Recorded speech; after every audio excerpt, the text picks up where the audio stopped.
सूर्य मरी सोब खे त दिल जा वहम विसार हण भाला विड़ भाकुरें आदि ढाल मढार मथा तेख तरार मार त मतारो थी। अस्सलाम वालेकुम दोस्तों, मां आहियां अरबाब अली ऐं अवां ॾिसी रहिया आहियो सिंधी हिस्टोरिका। दोस्तों, अॼु असांजो मौज़ू आहे लाड़काणो। सिंध जो ॿियो नंबर ताक़तवर शहर यानी कराची खां ॿिए नंबर ते हमेशह लाड़काणे जो नालो ईंदो आहे। तोड़े जो कराची खां ॿियो नंबर वॾो शहर हैदराबाद ऐं टियों नंबर सखर शहर आहे, पर लाड़काणे जी गूंज हर हंधि गूंजंदी आहे। पोइ उहा क़ौमी असेंबली हुजे या सेनेट, सूबाई असेंबलियूं हुजनि या कैबिनेट, पर लाड़काणे जो शहर हमेशह नुमाया हूंदो आहे। त पोइ अचो त दोस्तों लाड़काणे जे सियासत, सियाहत, मैशियत खां अलावा तालीम, सकाफ़त ऐं बिहक ते ॻाल्हायूं। दोस्तों, लाड़काणो जंहिंजे लाइ ॿ चवणियूं मशहूरु आहिनि, जे हुजे ई नाणो त घुम लाड़काणो ऐं ॿियो लाड़काणो साह सेबाणो। त दोस्तों, ही वाक़ई साह सेबाणो शहर आहे। दोस्तों, लाड़काणे ज़िले जी ॻाल्हि कयूं त लाड़काणो सिंध जे उत्तर में वाक़ आहे। हिन ज़िले जी पखेड़ 1906 मुरबा किलोमीटर आहे। लाड़काणे ज़िले जी आबादी 16 लखनि खां वधीक माण्हुनि ते मुश्तमिल आहे। जेकॾहिं लाड़काणे जे तारीख़ ते नज़र विझूं त लाड़काणो अटकल 500 खां 600 साल पुराणो शहर आहे। दोस्तों, लाड़काणे जो पुराणो नालो चांडको हुयो, छो त सभ खां पहिरियां हिते चांडिया क़ौम जा माण्हू आबाद थिया ऐं उन खां पोइ लाड़क ज़ात जा माण्हू तमामु घणे तादाद में लॾे अची हिते वेठा, तंहिं करे हिन शहर जो नालो लाड़काणो पइजी वियो।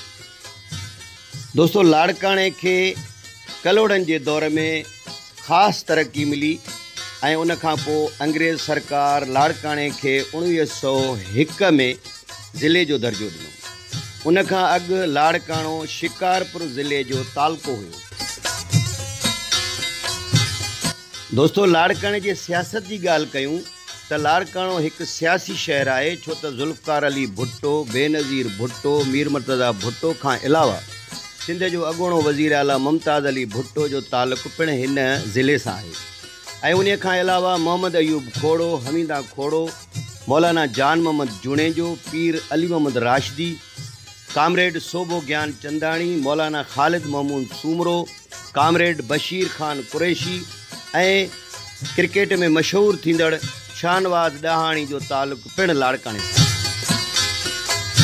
दोस्तों, लाड़काणो हिकु ज़बरदस्त सुठो शहर आहे। बिहक जे हिसाब खां लाजवाब शहर आहे। हिन जे विचों राइस किनाल वहे थो, जंहिंजे करे लखें एकड़ ज़मीन आबाद थिए थी, जंहिंमें कणक, सारियूं ऐं ॿिया फ़सुल पिणु थियनि था। पर दोस्तों, लाड़काणे जा ॿेर ऐं ज़ैतून सॼे पाकिस्तान खां अलावा दुनिया भर में मशहूरु आहिनि। दोस्तों, लाड़काणे में सैरो सियाहत लाइ तमामु परे परे खां माण्हू ईंदा आहिनि। शहर में ज़बरदस्त होटल दस्तियाब आहिनि, जंहिंमें सपना होटल, ग्रीन पैलेस ऐं संबारा इन होटल नुमाया आहिनि। दोस्तों, जग मशहूरु क़दीम माग मोहनजो दड़ो पिणु लाड़काणे ज़िले में आहे, जेको 5000 साल क़दीम आहे, जंहिंखे ॾिसण लाइ पाकिस्तान खां अलावा ॿाहिरें मुल्क जा बि तमामु घणा माण्हू ईंदा आहिनि। दोस्तों, लाड़काणे में 4 तालका आहिनि, जंहिंमें लाड़काणो, नवदेरो, रतोदेरो ऐं ॾोकरी शामिल आहिनि। लाड़काणे जी तालीम जी ॻाल्हि कयूं त लाड़काणे में बेनज़ीर भुट्टो मेडिकल यूनिवर्सिटी, ख़ैरपुर यूनिवर्सिटीअ जे कैंपस सां गॾोगॾु सिंध यूनिवर्सिटीअ जी कैंपस, क़ाइदे अवाम इंजीनियरिंग नवाब शाह जी campus, police training centre, degree college ऐं लॉ कॉलेज खां अलावा पब्लिक स्कूल, कैडेट कॉलेज, ज़रई कॉलेज ॾोकरी ऐं पॉलिटिकल कॉलेज शामिल आहिनि। ऐं उन सां गॾोगॾु बोर्ड ऑफ इंटरमीडिएट लाड़काणो खां अलावा सिंध हाई कोर्ट जी सर्किट कोर्ट पिणु लाड़काणे में मौजूदु आहे। लाड़काणो ज़िले सां गॾोगॾु डिवीज़नल शहर बि आहे। हिन शहर में शिकारपुर, जेकाबाद, कशमोर कंदकोट ऐं कंबर शदाद कोट पिणु शामिल आहिनि।